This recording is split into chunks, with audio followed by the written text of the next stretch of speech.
Listen up, Dungeon Masters. Your players are falling asleep at the table. What? Your wizard is going to use catapult to throw rocks at a monster again? How about instead of that, the wizard covers their body in rocks and hurls themselves? Now you're thinking like a badass using Battlezoo Bestiary, Elemental Storm.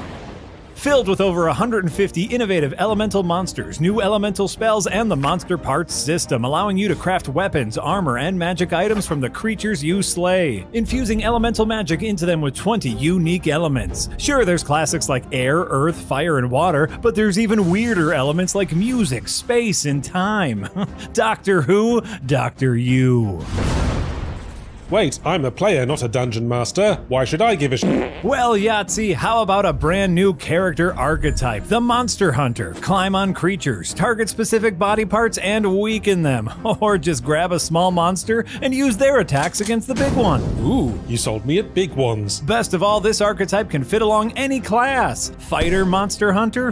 Duh. Monk Monster Hunter? Sure. Wizard Monster Hunter? Well, it'll set the difficulty up, but go right ahead. Elemental Storm is filled with over 250 pages packed with stunning illustrations, detailed rules on the monster parts system, and so much more for your Pathfinder 2e and D&D 5th edition games. Click on the link below or head on over to kickstarter.rollforcombat.com to secure your copy of Battlezoo Bestiary Elemental Storm today, and turn your table from slow and crunchy to fast and furious. We are live. Hello, everybody. Welcome to Roll for Combat Live. That was quite the intro. Yeah, there you go. Very sneezy intro. So today is quite the day. Today, everyone's talking about Player's Handbook is out. I actually pre-ordered the special edition, but the store that has it is like an hour away, so I don't have time because today we launched our Kickstarter, so I really don't have time to drive down to Manhattan, get the book and come back. I don't have 2 hours free, so I don't know if I'm ever going to pick it up, or if I am, it might be next week at this point because it seems like every day I'm busy. Wow. So. Are people buying the book? Does anyone have the book? I see we have a whole bunch of people in chat. Who has the book?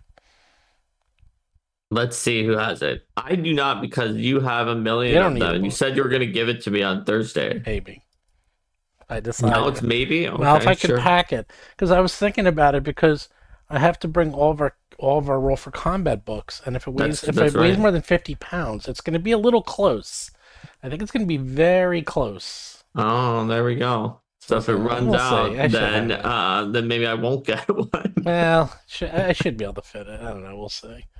But last time I did it, it was over 50 pounds. So I'm guessing our viewers here are going to underrepresent the people who are going to buy it, because you have to have pre-ordered it at your local game store to get it, so that's going to be like a or different if they have it in demographic. stock.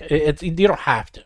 You don't have to pre-order it. They have it, and if it's there, like so Complete Strategist said, like if you pre-ordered it, it was guaranteed. But they also have a ton in stock, so until they run out. So that's what they said. So you don't have to pre-order it. It just was advised you pre-order it. So you fell for the hype. Fair enough.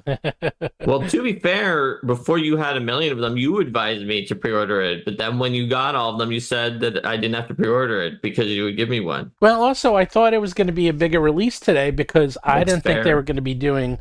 I didn't know they were going to be doing until like a week before that they were going to actually have everyone doing previews on August 1st. So that kind of messed up the hype cycle, because it's like today would have been... Everyone's hyped. Everyone's talking about it. Everyone's like going through it and flipping through it. And today would have been the day, but today is just another day. It's just in fact, to quote the Street Fighter movie, Tuesday. It's just a Tuesday. It's just a Tuesday. We both thought of it at the same time. We're like, it's just Tuesday. It's the only time that I'm going to quote a movie on this stream. That is that's like a top 5 best lines ever, because it was just the way he delivered it too. It's just like, to me, it was Tuesday. It's like, it really is incredible, that line. It's it resonates with me for a lot of reasons. But anyhow, so yes, we launched Battlezoo Bestiary Elemental Storm. Feels like forever. Oh my god, I had a nightmare last night. You want to hear? It was the craziest stream. So Sure. I pressed the launch button on the Kickstarter, and then it had and you know how like they sometimes have two-factor authentication or all this stuff? Mm-hmm. It had very complex math problems. So I pressed launch. It's like, oh, to confirm you're human, we need you to do these very complex math problems. And I was like, what? Like, why am I having to do this? And I was like, a machine can do those complex problems better than humans. well, I was like, why is it making me do this? It's like, this is so stupid. And then, I swear to God, this is my dream last night. I'm like trying to figure it out. I'm like, what is going on? And I'm like trying to look them up, and I'm like trying to, and I'm like, oh no, I need to launch the Kickstarter, and I can't get through these math problems. And I'm like, so that was a weird dream. So this might be, we'll get into the book in a second. This might have been the record weekend, because on Saturday, I'm actually angry at you, Mark. I'm angry at Mark because Mark says to me, I was off on Saturday. I was busy all week, crazy week. And then Mark's like, well, I promised everyone that we were going to release the Fairy Dragons You're angry book. at me? Don't shoot the messenger. I promised you- everyone that because you promised told me, everyone it was going to be done by the end of told me August. that I needed to put out a Kickstarter update that promised everyone that it would be out. And so I did. And then you reminded me. And then I was like, oh. So I worked all day Saturday, like literally all day, to finish the Dragon book, Dragon Fairies. And it wasn't hard, but it was a good like 12 hours of solid work. I'm just actually legitimately curious because I am so equivocating usually with I know things go wrong in the process that I would never, even though you told me to say it would be out by the end of the month for sure, I usually would just say, it's going to come out sometime soon. But in that case, I saw a PDF that looked done at the beginning of the month when I did the update. And so I was willing to say that. Well, because took 12 hours? Yeah, because the difference between almost done, it's like that last 2% is a big deal. It is a lot of work, that last 2%. So you're right. It was 98% done. Yeah. But I got it done. So we got 2 books done. Fairy Dragons for Pathfinder and 5e, which we never do. We never do both at the same time. I got Year of Legends Swarmbloods done, which was a lot of work because I got to do the animated tokens. I got to do that. And we got the Battlezoo Eldamon 1.0 Foundry module out all in one day. In one day, I got 4 books. We published 4 books and a Foundry module, which took like a year to write, by the way. And so I didn't have that much to do with that. I just kind of really made that go live. The team did that. But still, that was a lot of work. That was a lot of work for one day. And then I had to prepare for the Kickstarter. My kid, my son and my wife went to Fire Island for the day, and they had fun. They're like, what'd you do? I'm like, I published 4 books and a Foundry module. And they're like, yeah, whatever. Anyhow, like, they don't care. They have no concept at all by that. Did they realize how much? They don't know. They have no concept of it. I might as well have said, I watch TV all day. That's what they think I do all day, actually. So, I did all that, and then I had to prepare for this, and then I worked that's all I've been doing is working. Is actually just getting the Kickstarter ready. And again, it was mostly done, but still takes a lot to get it done. That one last second. So anyhow, and then, believe it or not, I set up yesterday because I'm so insane. I set up another Kickstarter yesterday, and I finished it. I finished it in one day. It only took like 2 to 3 hours. That's how fast I'm getting at them. That is the new Year of. I finished it and it's ready to go. I actually went to submit it today, but they said, oh, you can only have one Kickstarter active at a time. So I was like, oops.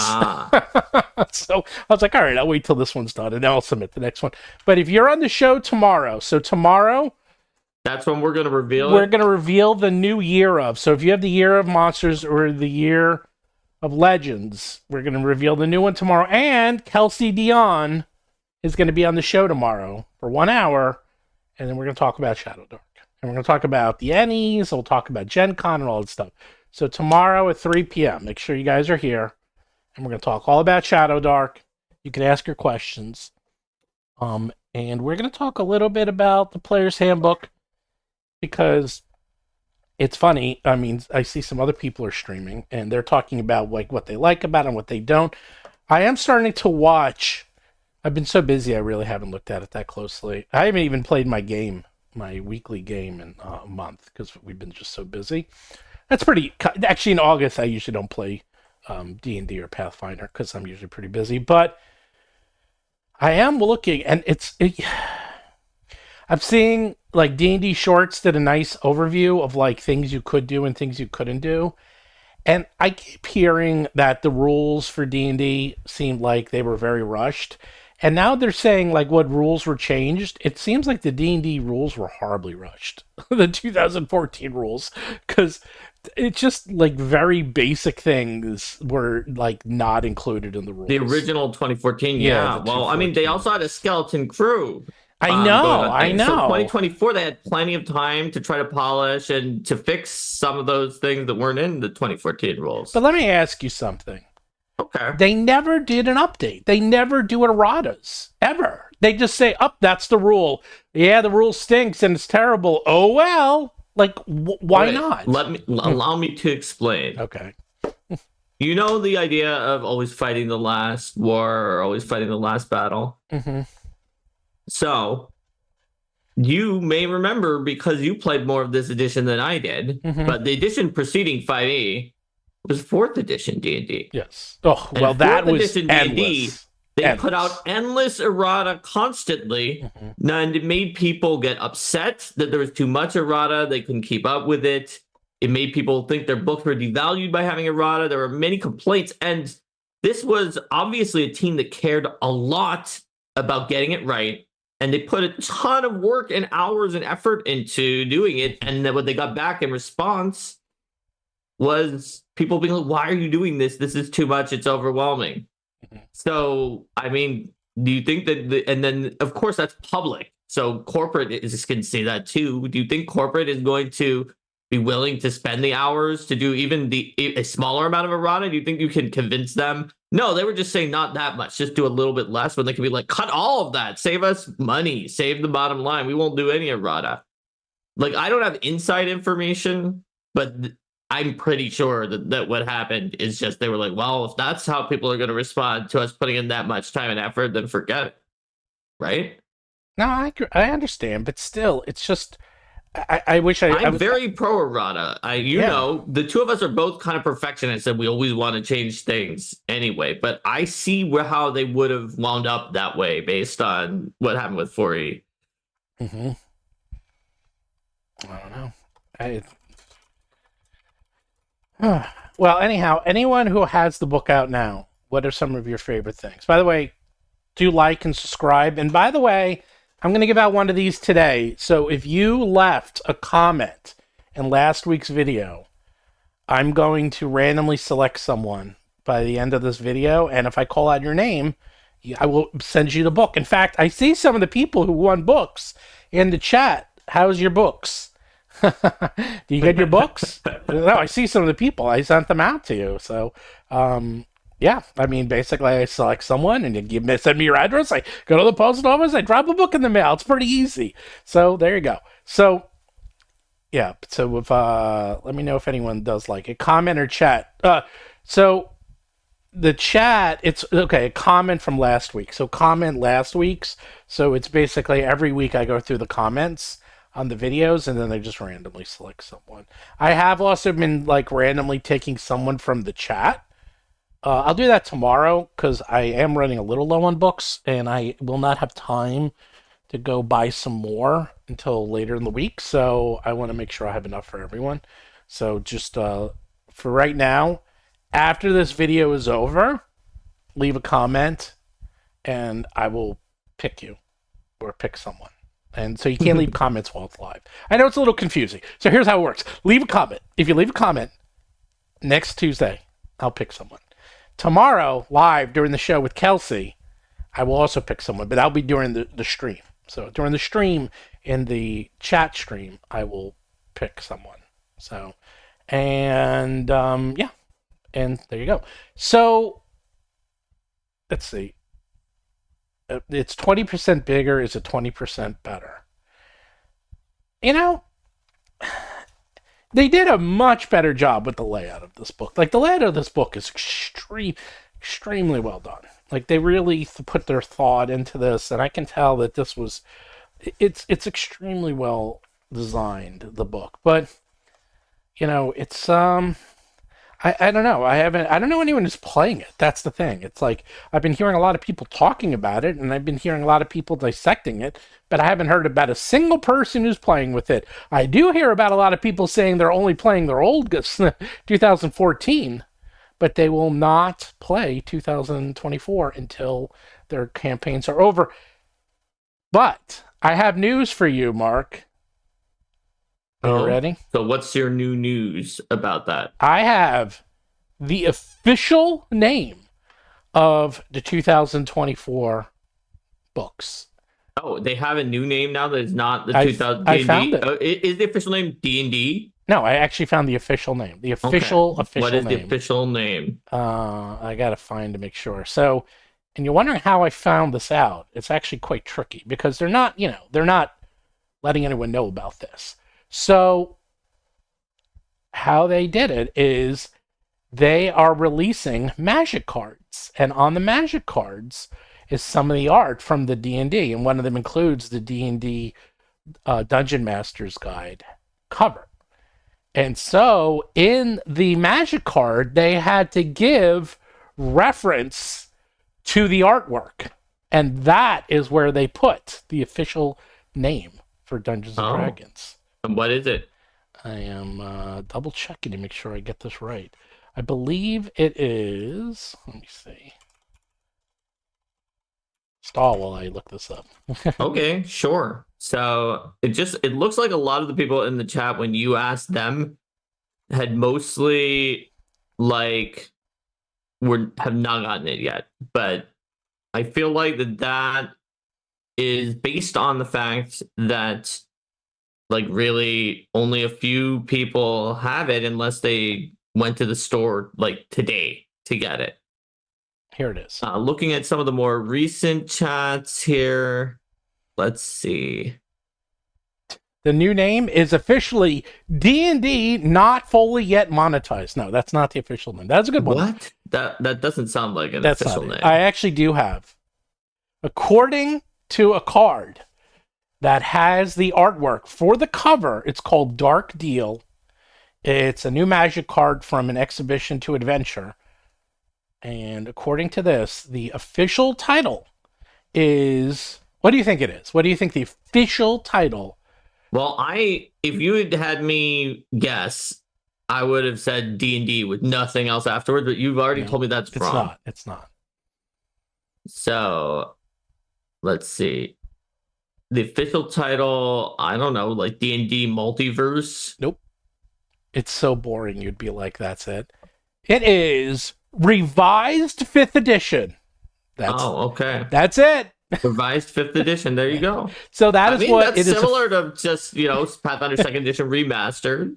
That's pretty similar. Yeah, no, but that's it. That's so according to Hasbro's own printing, the official thing. So they have the official name is Dungeon Master's Guide, Revised 5th Edition. I mean, that's not a bad naming scheme. It's not like splashy, but it says what it is, right? Yeah, but it is fascinating because if you ever watch them, they always say it's not revised, it's not a new edition, it's not this, it's not that. I'm like, it is. It's Revised 5th Edition because legally they can't keep it.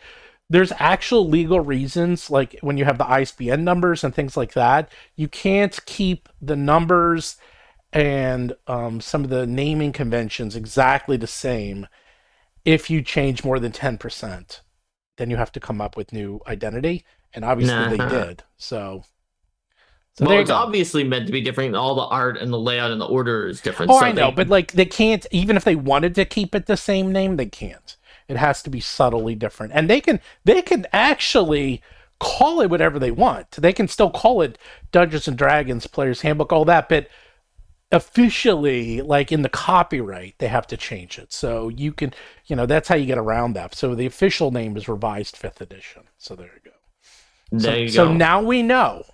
I think that's not a bad name for it, to be honest. That's what they're trying to get across, is that it's the same thing you love, but revised and different, just like Pathfinder 2nd Edition Remaster. Mm-hmm.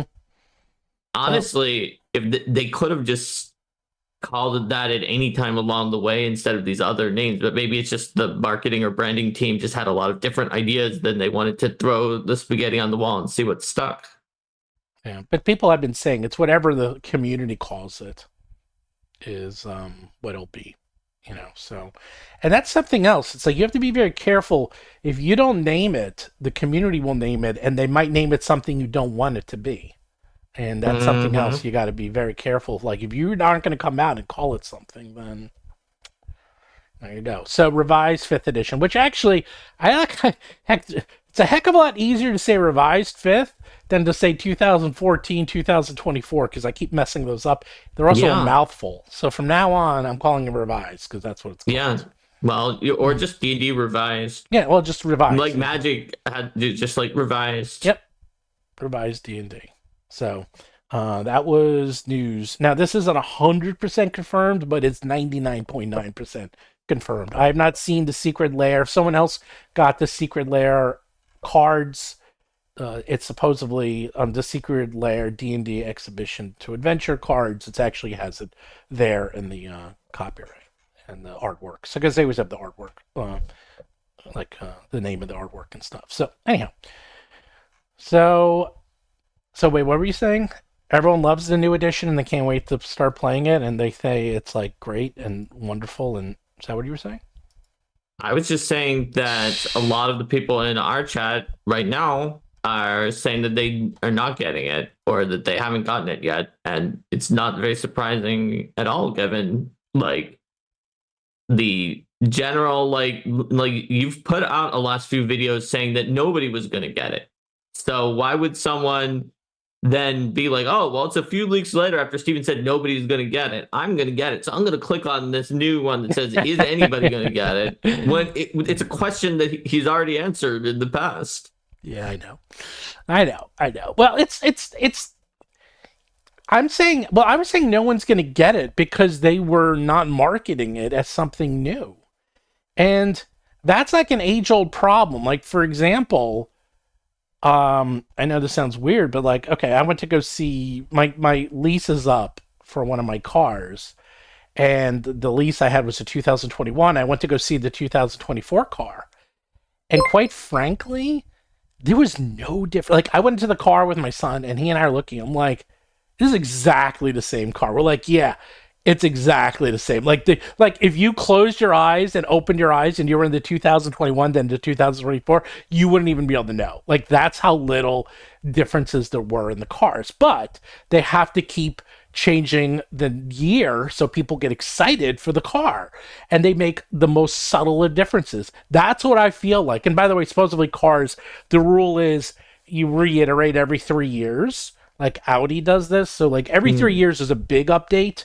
But between the years 1 and 2, it's kind of like Warhammer. There's no big updates because everyone has 3-year leases usually. So that way, when your 3 years are up, you go to get the car. You're like, oh, it's new.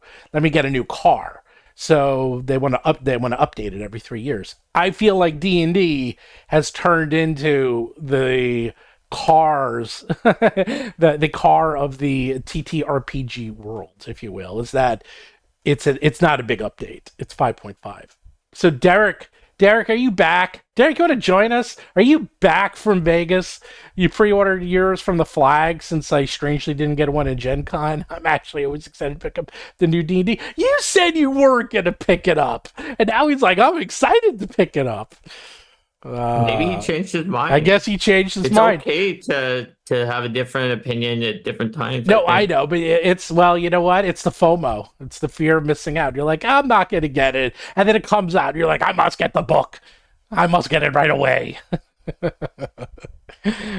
So it's a very nice book. I mean, you know, that's the thing. It's like, it is really, really nice. Like, they did a fantastic job with this book in terms of layout and design, and it's really good. You know, I am curious to now see people like putting out really detailed overviews, because I am not. It's funny with Pathfinder. I probably know. Well, it's so funny. I don't know the differences between the classes. But anything Dungeon Master related or core rules, that I can always tell usually the difference. In Pathfinder, even though you literally sat through an entire series of videos. Because I don't play the classes. I don't play. I'm only a DM, so I know all the DM rules. Here's the weird part. I don't even know how my brain works, because I read the rules once, and yet I seem to know them. I think it's just that the rules that we put in, and to some degree using certain like programming paradigms to make them easier to learn, just rocked with your brain. So after reading it once, you're like, this is just how it should work. And you're able to remember it because it happened to be the right rules for you. Because this is what always happens. We'll be playing and they'll be like, what's the rule for this? And then seriously, like some weird part of my brain says, like, I'm like at an out-of-body experience. Oh, you need to do this, this, and this. And I'm like, I don't even know how I know that rule. And then I look it up and I'm like, it's right. How did I know that? I have no idea. I have no clue. No, seriously, I don't. We tried to make it consistent so that when you learn something once, you could apply it elsewhere in a similar way. So you may have picked it up in that way. I'll tell you what rule we didn't know is that, so they're 17th level, and then they started to do battle medicine. And we haven't done battle medicine in probably like 2.5 years. Plus they're level 17 and has totally different rules at those levels. So I was like, we had no idea. None of us were like, I have no idea how this works. We had to look it up. And because then you get plus 40 at that level. Like, it's so different at that high. So it's a lot of additional healing. Yeah, it's a lot more. Well, because I always do, we do what's called hand wave healing in my game. So after a fight, I just say, I do a hand wave heal. I look at everyone's hit points. I say it takes 30 minutes and you're healed. Like, I can just do the math. I'm like, okay, it'll take you an hour and you're healed up. And they go, fine. And then an hour goes by and then they're healed. So we always have hand wave healing. But this was a time they had to do it in combat. And so we had to actually figure it out. So what is my favorite like and dislike of Revised? I don't know, because I haven't gone through it that closely. I have not like gone through with a fine-tooth comb. Probably my favorite like, without going through it in a lot of detail, is the monk. I do like the monk improvements, because that's what I guessed it was when people asked you last time. Yeah, because like I actually like the bard too. I actually like the College of Glamour. I like the bard. You like the new bard stuff? Yeah, I like bards. But the monk stuff bards. Was kind of needed. Oh yeah, the monk was needed. As we mentioned before, like I did some stuff with 5e, but when we started working on converting between PF2 and 5e, I really dug down into it. And I was talking to the converters and I was like, what are we going to do about this? Because like the monk is hard. The monk didn't have like certain types of items for them in 5e. No, I remember. It just didn't have it.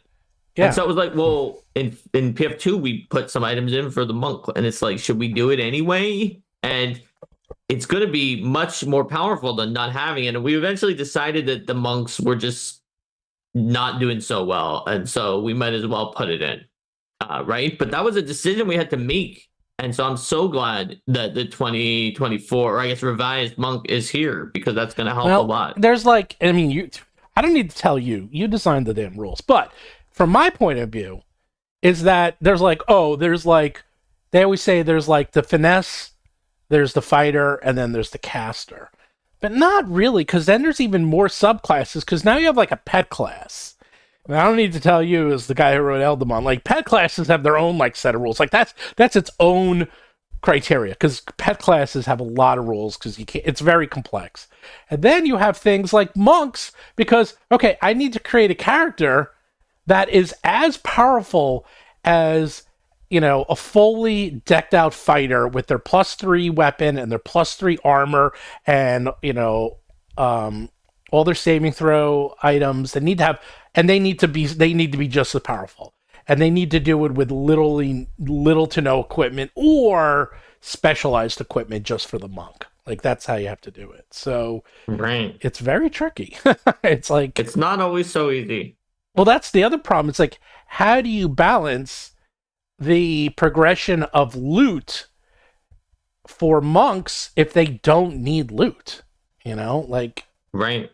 so unless you So, give them special well, items. there's not I mean, in DD 5e revised or not, there's not really a assumed progression of loot, but then people get it anyway, and since some of the numbers are a little trickier depending on if you get it or not, so there is that.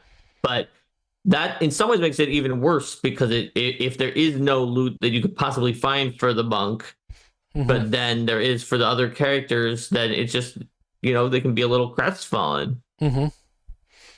So someone else said, oh, so Indestructible Boy was upset there wasn't a proper cross index of references. You know why? Because if you go in D&D Beyond, you don't need it, because the entire thing's cross indexed. Bingo. Seriously. You know what? I should have thought of that when I first heard about that from Indestructible Boy, but I wasn't thinking about it. It's the very first. I was like, just wondering, why didn't they do the cross index? I don't need to. But I should have thought about the fact that the digital tool was also some of the focus. I didn't think about that. Yep. No, the digital tool is the whole reason. So, anyhow, I did get, because we were talking last week about how everything's going digital, I did get some angry emails over the week. People saying that's not true, and they feel that we're wrong. That people will go to digital tools, it'll die out, and they're going to go back to physical. Well, I personally think that the last gasps of physical will take longer to go away than you think, Stephen. But No, I think no. I don't think it's ever going to go away. Okay, fair enough then. Then you and I agree. No, it'll never go away. I think that the idea that digital is just going to suddenly die out and everybody's going to go back to books is seems pretty unlikely to me. It's at just this point. Not. You know, I know. I mean, I wish it wasn't true, but you know, when you look at how expensive physical, printing is, and I had a very interesting discussion over the weekend with a friend of mine about printing and how, so I've tried to print in the United States our books, but not only are they insanely expensive, but it's like, okay, we'll do it for you at triple the price, and it'll take us a year to do it. So I'm like, okay, triple the price in a year. And then I go to China, and they'll be like, we'll do it for you for a third the price, and we'll have it for you done in 5 weeks. And I'm like, let me think. Which am I going to use? And my friend's like, and he kept saying this, and he's a good friend, but a little dense. He's like, well, why can't they just fix it? That's his old, why can't they just fix it? I'm like, first, who's they? And how do you just fix it? It's like, you can't just fix it. It's just, it's not magic. It's like, because it's a global economy, man. And, if I can find, and right now, I'll tell you where printing is starting to pick up is in India, of all places. And India's starting to get popular. So if you can get things done, printed in India and get it here, then you'll go to India. Vietnam's getting popular. There's just, the Philippines, there's like, as long as it can get done and you can get it, but it is incredible, because I was thinking about this, is that just a few years ago, when I was a kid, if you wanted to talk to someone, okay, you had this thing called mail. There's no phones, there's no email, there's no fax machines. Didn't you design a play-by-mail game? Yes, I did. Mall Maniacs. Yeah, I got it right here.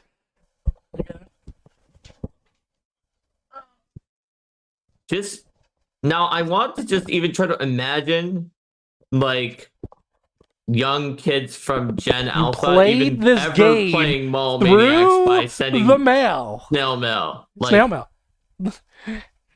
Oh, and it was so much fun. Like for them, if they did play Mall Maniacs through snail mail, it would be like going to Colonial Williamsburg, where it's just like we want to learn about how back in the day people used snail mail to play games. So we're gonna play this ancient game, Mall Maniacs by Stephen Glicker. Look at that dot matrix printer. It's not focusing, but it's a little unfocused, so it's hard to see the dot matrix printer. But I believe you. It was focusing, but and then look at the mall. Look at that map of the mall. Look at that. Oh, it's so cool. Yeah, no, but my point is like, that was your only option. Like, it's like if I wanted to send something to you, you could literally put something in the mail and then wait 3 to 5 days to get it. And that was it. And then faxes came around, and faxes were like a miracle. Okay, this is like a fax was a miracle, because then that's when instant. And I used to have to send faxes all day. Like when I was working, it was like all day fax. That's how you communicated, was faxes. Way before email, it was faxes, and some FedEx. But it was like if you wanted to send something, FedEx and faxes, and then boom, and the two things was like email and phones. And now all communication is instantaneous. And I was thinking the other day about that. I'm like, it is incredible. Like all communication is instantaneous now. It's just like, and just a few years ago, none of that existed. It just didn't exist. Unless you picked up a phone, there was no such thing as instant communication. And that has literally changed the world, because now when I need changes, like we're reprinting our Dragon book for the 3rd time, and I needed to update some pages. They sent me the entire book. That's something else I did over the weekend. I updated some pages. I updated like 30 pages, print them out, email it to them. They send me the proofs the very next day, and I approved it. I'm like, this is a miracle. It's a miracle. It's just so fast. And so many people are considering it just kind of default, or, it's just like, yeah, this is just how things are. But compared to just a short time ago, it's essentially a miracle. No, it really wasn't even that long ago. And that's the thing, is that when you compare what D&D used to be in TTRPGs, even 20, 25 years ago, and they're like, oh, I wish it to be like that. But then I look back at the technologies. I'm like, a lot of this was done because of the way the technology was. But the technology is changing, and it's not a bad thing, because like I play all my games on TTRPGs. It makes it very easy when I need to look up a rule. It makes it very easy when we need to look up how a weapon works, or armor, or magic item, or a spell. I mean, if I had to go through and flip through this book and cross-reference, I'd kill myself. I mean, it's like, it's so slow. It's like, I can't do it. I mean, I always have the PDF open. I don't even use archives in Nethys. Like everyone else, I know everyone else uses archive in Nethys. I just have the PDF, and I just search the PDF and find it very quickly. That's my method. So, anyhow, the point is that I don't think physical is going to die, but I also don't think it's going to grow. Or if it grows, let's just say... If it grows, it will only be synergy from the fact that digital is growing a lot. Right. It goes, right. It's synergy like, with digital. Let's say that the digital plan that they do is so good that it doubles the entire size of the market somehow. Then I think that actually physical may grow a little bit just synergistically from that, as some percentage of people want to try out the books too. Yeah. But I don't think that what the people are sending you in their emails, I don't think that it's going to be physical growth at the expense of digital being abandoned. I don't think that's No, I don't think it's going to cannibalize. You see, that's the thing. I think you can have both.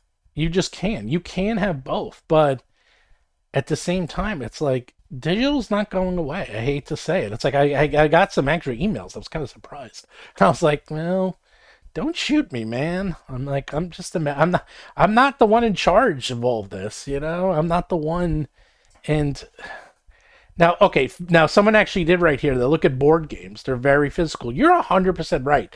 They absolutely are. Board games are in a weird position right now, because the pandemic did two very interesting things. One, it made board games even more popular. than ever before because people were playing them like crazy. But B, it increased the price of paper and printing and shipping to gargantuan levels. And I never understood how they could do this. Like they would do a Kickstarter and then they would be like, shipping is free. I was like, how? I mean, how are you doing free shipping for your $30? They're called cinder block games, by the way, because they're the size How and weight. did they do that? Did they just lose a ton of money? No, they and just go out of lose. I business? asked my warehouse guys, like, oh, they just lose a ton of money, tons of money. But those days are gone because shipping has gotten so out of control. But do they go bankrupt? Like, I don't understand. Or are they independently wealthy so they can just afford to lose a bunch of money on every sale? No, because they hope that if the game becomes big enough, they can then sell it in retail. Oh, so that their entire Yeah. Kickstarter is majorly red, but then if it becomes big from that, then they sell big to like another publisher To or something. retailer, to retailers, Okay. and then But they to hope retail retailers. kind of picks up the slack. It's a little different, but those days are going bye-bye because I'm now seeing they're all starting to charge.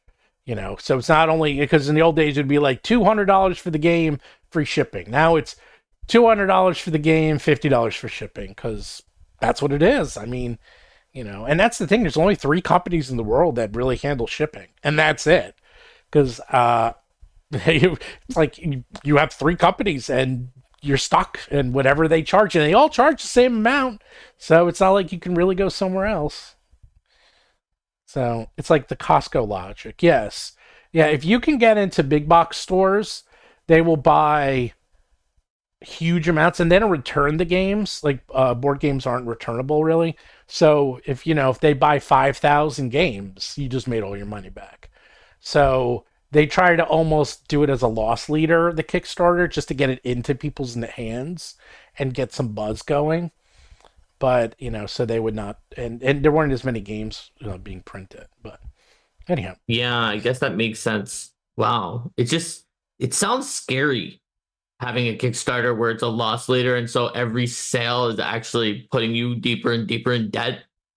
It sounds like, honestly, it reminds me of the fears from the OGL thing where if your Kickstarter got too high, Wizards were going to take a percentage and you would start losing money for each sale, right? But except for this case, it's every sale. That sounds terrifying to me because you can't close the Kickstarter once it's open, right? Mm-hmm. Like, imagine. Yeah, you can close it. You can close it. You can? Yeah, you can cancel it whenever you want. Oh, so I thought that you couldn't stop it. And so that, You can like, stop it. if Anytime. it's funded by a massive amount, you can still Yeah, just be anytime. like, it's Yep. not just kidding. Yeah. Oh, okay. Yeah. Well, then it's a little less scary because imagine how terrifying it would be if you were set to lose $50 due to shipping on each of these games that you sold. Mm-hmm. And then you sold 10,000 of them. Right? Yep.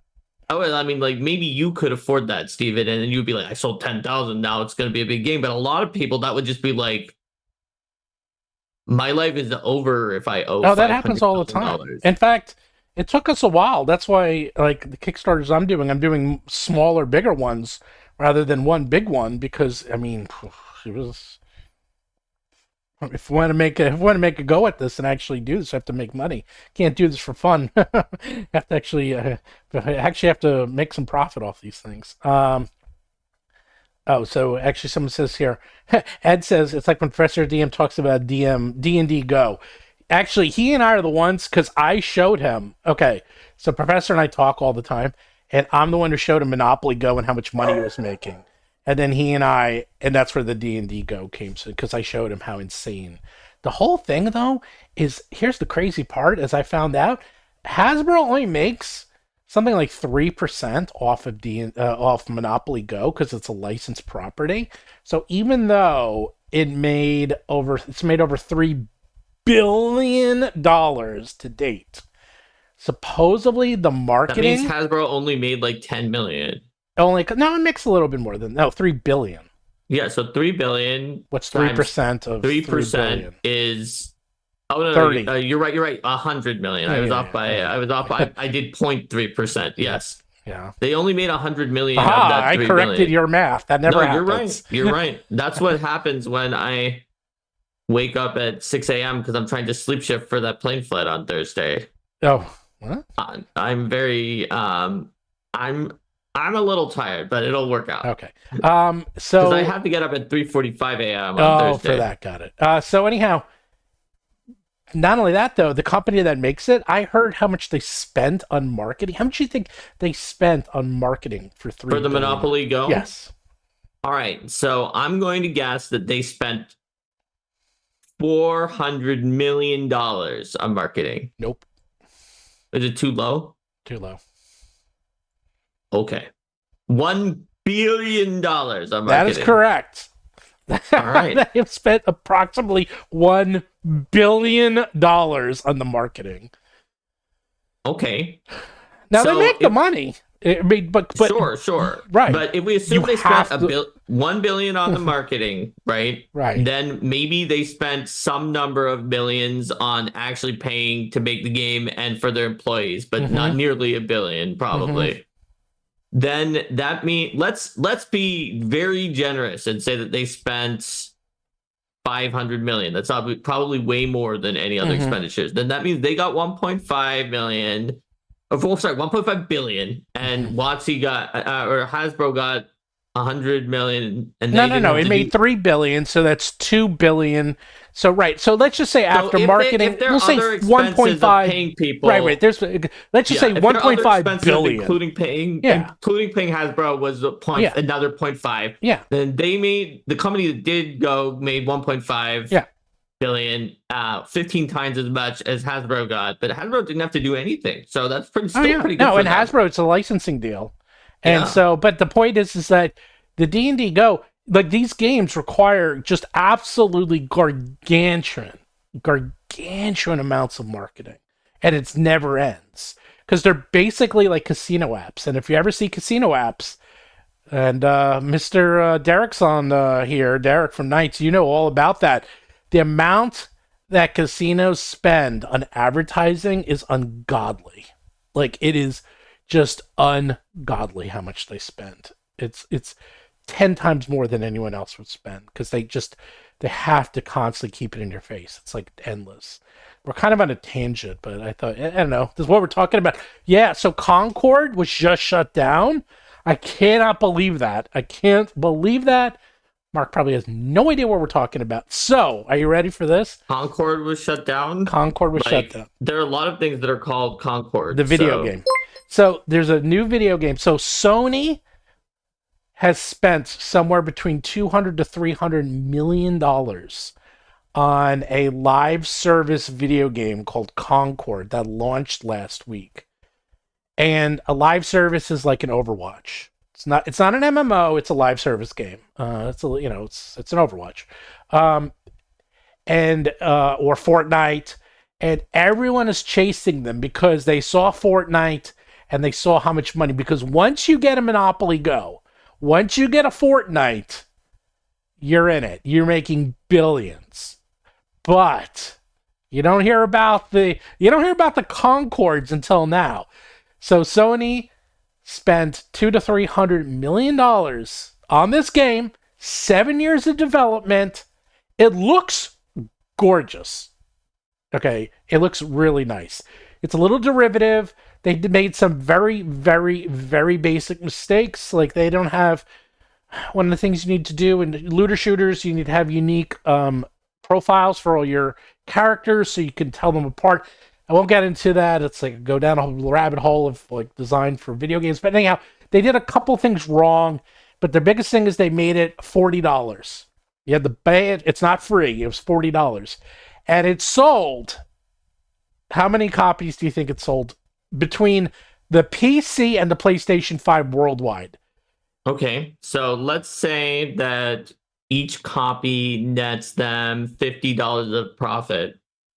Maybe. Well, it's $40. It costs. Whoa! So $40 of profit or $40 total? That's what it costs. $40. Oh, so they can't be making $40 of profit. No. Well, if they sell it on their own store, they sell it on their own store. Yeah. But they were selling it on Steam and stuff. Yeah, they won't make it all back there. So let's see. If they wanted to break even, they would need to sell. It sounds like 10 million copies, which is daunting amount. I'm gonna guess 1 million. 25,000 copies. Oh my gosh, they got wrecked. They got wrecked. It's estimated 29,000. The numbers are coming in. It's somewhere between 25 to 29. No one knows exactly for sure because Sony doesn't share their numbers. Steam, you actually can figure out. I think it only sold 15,000 on Steam, and they think I think it's either 15,000 on Steam and 10,000, or maybe 15 each. They're still figuring out the numbers, but here is the thing: so the number of concurrent players on launch was like 600 people. Worldwide. I was like, it is a live service game. You need thousands, tens of thousands. So it launched 2 weeks ago. Today they announced full refunds. So everyone who bought is going to get a full refund. And they're going to close the game and reassess. So they're going to lose even more from the full refund. Oh, God, yeah. Yeah. But maybe it can be worth it in terms of getting back goodwill from people. No, they'll never get their money back. In fact, they raised the price of the PlayStation 5 $90 in Japan, and supposedly in other countries, in China and stuff, to make back the money. Believe it or not, that it was not even that it wasn't marketed well. It's just these games are so. When it comes to video games, it is. It takes so long to make these games that these were decisions that were made 7 years ago. Right. So this game looks like Guardians of the Galaxy. You know what was really big 7 years ago? Guardians of the Galaxy. and you know what was big? Overwatch was big. So everyone was deciding, like, they made all these games. They made all these decisions 7 years ago. And now, you know, it's too late. It's just, it's fascinating. But now, if we really want to get into it, it's turning into a video game discussion if people don't mind. Because I mean, it's my other love. I mean, I can do a whole podcast. Well, I am always interested in video games, and you know a lot, so I'm excited to hear about them. The one that's really doing well, that no one can believe, is Black with Wukong. Black with Wukong. It came out of absolutely nowhere. It's been talked about for a while. It looks amazing. It's based on the monkey Journey to the West. Yes, Journey to the West. It's based on Journey to the West. It's designed by a Chinese company. It sold 10 million copies in its first week. If you look on Steam, it has like 400,000 reviews on like a 97, and everyone, and I mean everyone, is now paying attention because suddenly China is in play. Because China mostly just does mobile market, because not that many people have PCs and not too many people have PlayStation 5s. PlayStation 5s are flying off the shelf in China because it's an exclusive for PlayStation 5. And so they can't keep them in stock. People are buying PCs and PlayStation 5s in China just to play this game, just to play it. Okay? Basically what happened with Dragon Warrior back in the 80s in Japan is what's happening now with Black Myth Wukong in China. And they're all paying attention because they're like, okay, this game, it has like no real life service. It's a single player, simple boss battler game. In terms of complexity of development, not that hard. It's actually pretty straightforward. And it's making money hand over fist. and they're suddenly, and it has no politics in it. It's just it's as straightforward as they come. And boom, billions. You know, they're making billions. People are waking up to that. So it's good, but will be fascinating. It's going to take like another 3 to 5 years before, you know, more games like this come out, because they can't just turn on a dime. You know what I'm saying? But right. That's it. It's sort of two things happened. These both happened at the exact same time. Black with Wukong came out. China got involved, and it was the second most played game on Steam simultaneously ever in history. In history of all time. Pretty good. Well, was the first Baldur's Gate 3? It beat everything. The only thing it didn't eat was PUBG. Nothing beats that. Nothing beats that. But it has, here we go. It has 540,000 reviews, and it has an overwhelmingly positive on Steam. It's been out since August 19th. It has 500,000 reviews. I can count on one hand the number of games that have 500,000 reviews, and some of these games have been out for 10 years. Okay, it is ridiculous. That's what people are talking about. That's how one game was a complete failure. That's this huge, massive game that costs hundreds of millions, and then this other game, which came out of nowhere, that was done by a Chinese developer that no one's ever heard of, that is making all the money. So it's actually better than a Souls-like. It's a boss battler. So you literally just go from boss to boss. So it's not slow like Dark Souls, which is kind of like a slow grind. And this is much faster. It's a much faster game. It's really good, actually. Yeah, you don't have to be like, see, some people aren't a fan of it. You know what? Not everyone's a fan of every type of game. But it is, if you like this, first, it looks beautiful too. And they also have a style that you just don't see in the West. You just don't see this style of graphics. It's really nice. It's really nice. So anyhow, we did have a super chat from my good friend Derek. He said, Maya discussed, why do you think that 5e 2024 D&D after 10 years is getting so much more community hate than when 3.5 did, which was beloved, and that came out only 3 years into the public life cycle? Because there's no YouTube back then. There was no social media back then. There was nothing. There was nowhere to complain. Okay, where you would complain is at a convention. I was thinking about this.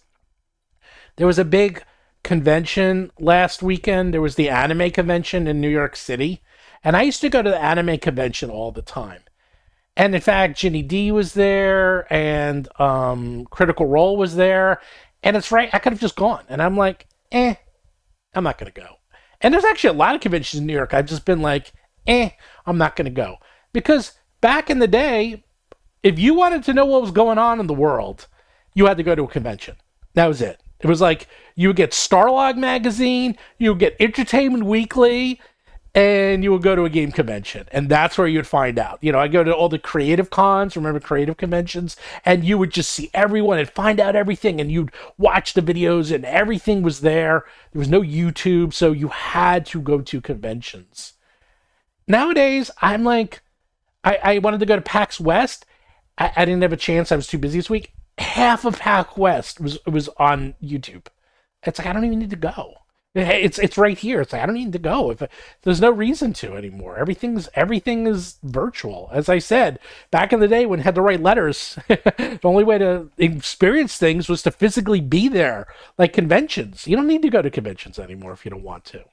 I still would recommend to go to conventions, but you know, now I don't have to go. I saw people complaining about 3.5 as well, especially in the time period leading up to it. It's like, do we really need this yet? What are they doing with this? But once it came out and it was a reset button that pushed some of the kind of unbalanced splat books of 3.0 out, it somewhat gave a breath of fresh air to the community once people actually tried it. So we're at a period of time for 5e revised that is closer to some of those times right before 3.5 where people were more skeptical. Add into that people had very strong goodwill for WoTC back in the 3E era from the open gaming license, and this time around there was instead the OGL crisis where they were going to revoke it. And so that, I think, means that we're just in a different era and environment. Combine that with Steven's point about the fact that you can just easily see things on YouTube, and the fact that, more importantly, it's not just that Joe Random, the person who's playing D&D, can see things on YouTube, but that Derek, the person who is seeing the people being upset, can see things on YouTube or on the internet or social media more easily. That is actually a bigger factor, right? Because people were upset with all of these things, but I saw people being upset with 3.5.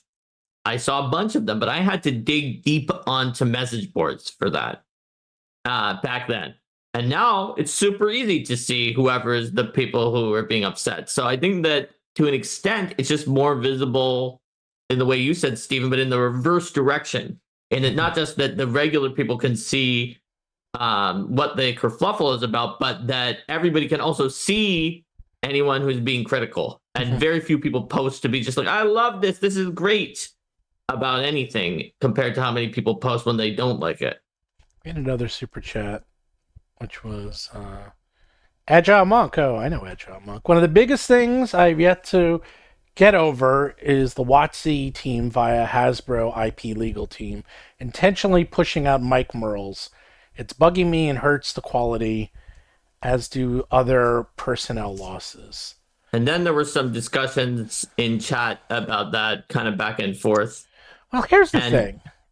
It's very hard to say in any case when it comes to like an edition that's designed by a large number of people. It's hard to say what exact decisions, rules, or like design were created by any one individual person. Like, to be fair. Right. That's the thing. It's like D&D it never was really, except for maybe 3.5, which really was designed by a very small group.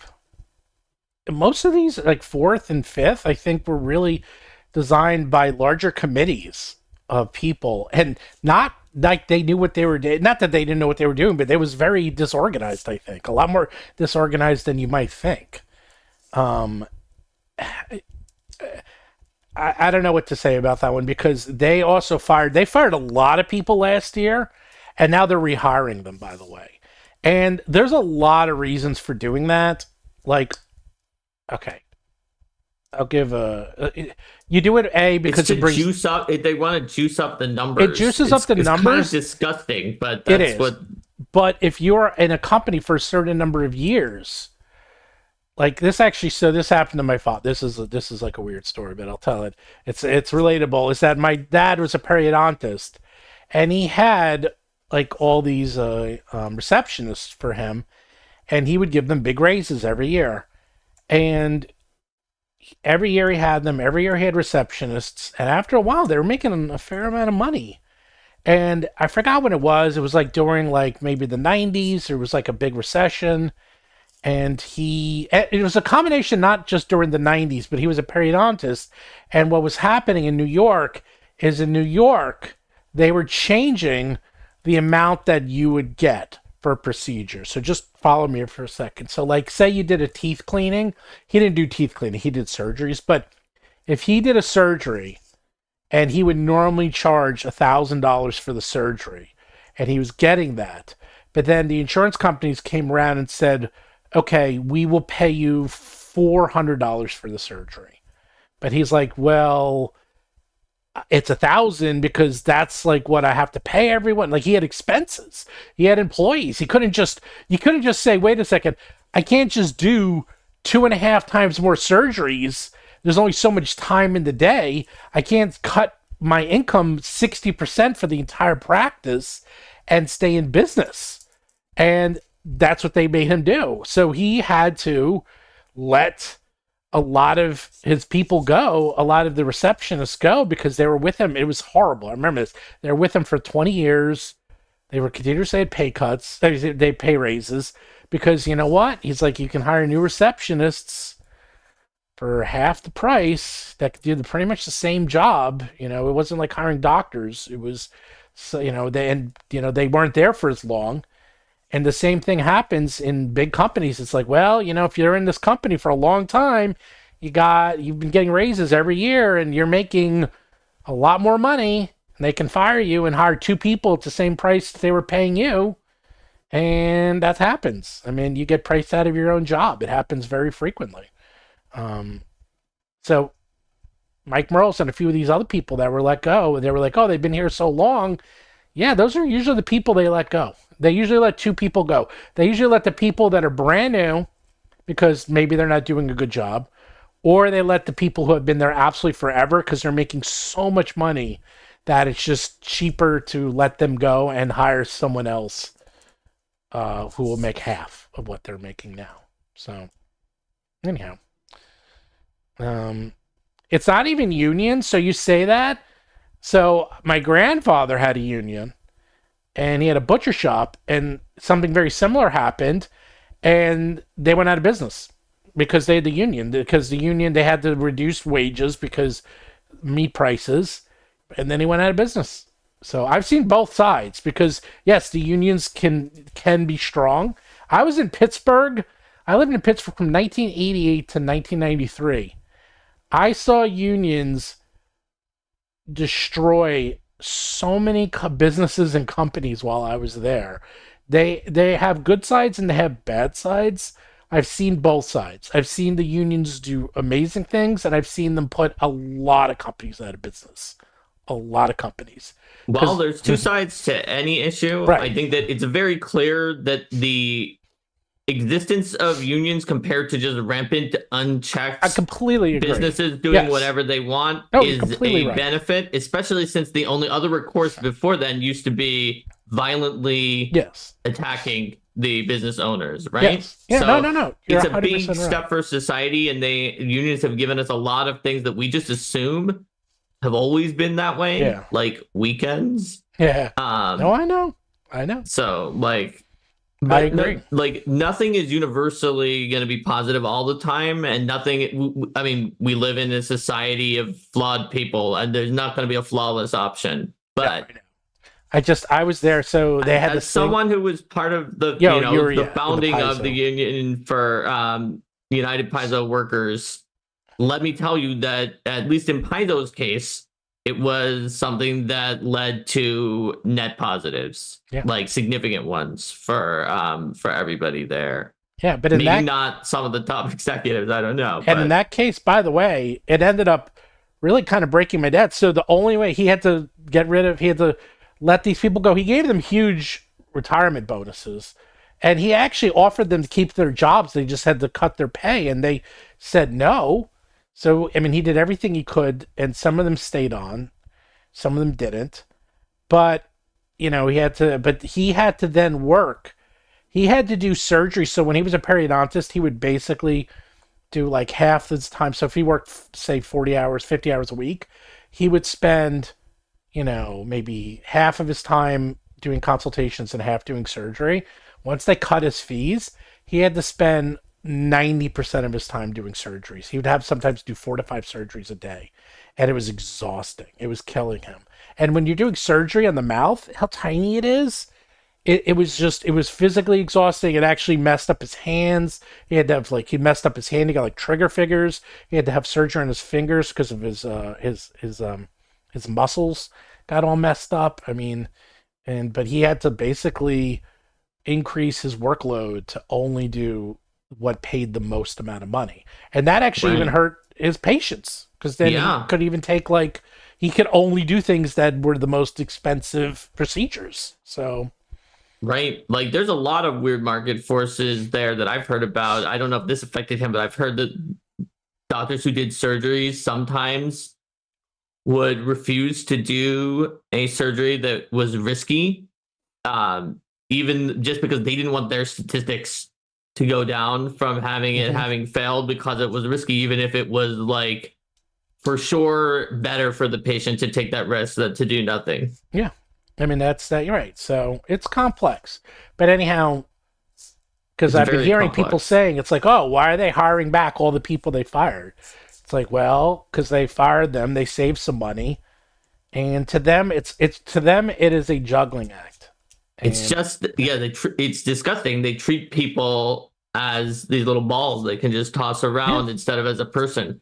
And they're just yes, well, sorry for you, because we made more money this way and our shareholders were happier, instead of being if they did have a union, it wouldn't be as easy for them to just simply remove people like that. I did not give out the player's handbook yet, by the way. So I will in a while. We've gone on a lot of tangents, but everyone seems to be here. They seem to be interesting.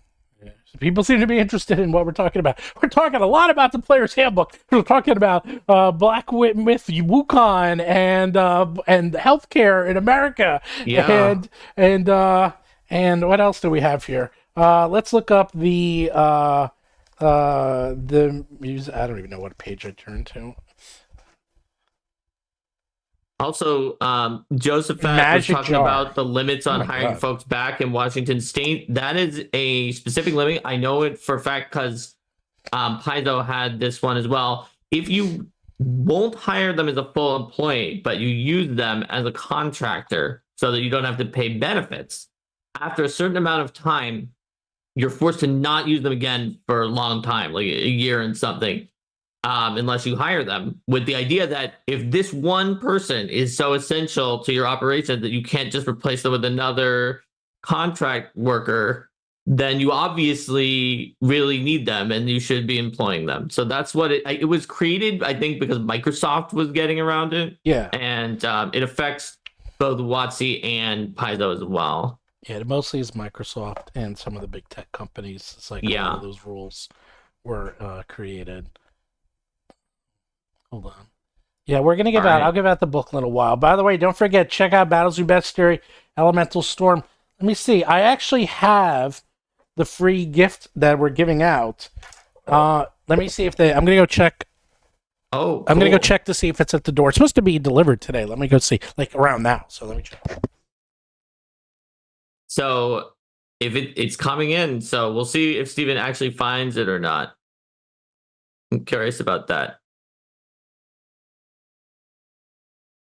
Oh wow! Apparently, most people didn't say Josephat's name correctly on the first try. I was lucky. I was very lucky. So let's see what other people are talking about here. If you haven't checked out the Elemental Storm Kickstarter, it's on kickstarter.rollforcombat.com, and it's going really well. It's up to 61,500 exactly right now. Yeah. And we have, what, 680 backers? 681 backers. Yeah, that's pretty good. All right. That's already almost half as many people as backed the entire Secret Dragons book, which was our most successful Kickstarter that was not an incredibly insane entire 2 years worth of products done in one Kickstarter. This is going to qualify that because our first one was one of those such thing that had like over 1,000 pages worth of content. So all the art is done, believe it or not, except for I think there's 8 monsters left, believe it or not. Oh, okay. That's a lot of art. And it's so good. It's so good. I got a comment on Reddit from one of the authors of the monsters who was like, the art for my monster was so good. Can you have Steven tell the artists that they were just killing it? That was actually like the first or second monster too that we did. Yeah, I told them that. I was like, this is like one of the first ones Steven made into an animated token. It's so good. Yeah, so we're giving out a free, it's like a dice case.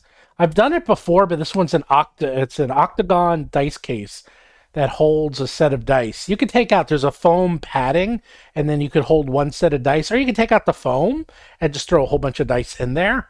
And I haven't really seen it before. I always try to find something that no one has done.